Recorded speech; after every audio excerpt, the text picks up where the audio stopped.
আর খারাপ দিকটা হচ্ছে একদম অল্প বয়সে অনেক বড় একটা ডিসিশন নিয়েছি, যেটা আসলে একদমই উচিত হয়নি। আর একটি খারাপ দিক হচ্ছে খুব সহজেই মানুষকে বিশ্বাস করে ফেলি। কেউ যদি ভালোবেসে কিছু বলে বা আস্থার জায়গাটা রেখে কথা বলে, ওই কথাতেই বিশ্বাস করে জাজমেন্ট করতে চাই না। আমার মানুষকে ভালো কিছু করতে পছন্দ হয়, মানে খুব ভালো লাগে, মানুষের খুশিতে আমার খুশি লাগে। আই হ্যাভ এ গভীর প্রশ্ন ফর ইউ অপু বিশ্বাস।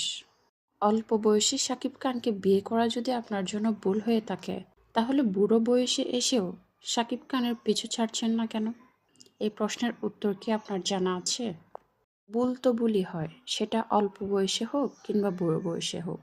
আপনি অল্প বয়সে যে ভুলটা করেছেন, বুড়ো বয়সে এসেও আপনি সে ভুলের পেছনেই পড়ে আছেন। ভুল থেকে মানুষ শিক্ষা নেয়, আর আপনি ভুল করেই যাচ্ছেন। যদিও এটি আপনার একান্ত ব্যক্তিগত ব্যাপার, কিন্তু আপনি বিভিন্ন শোতে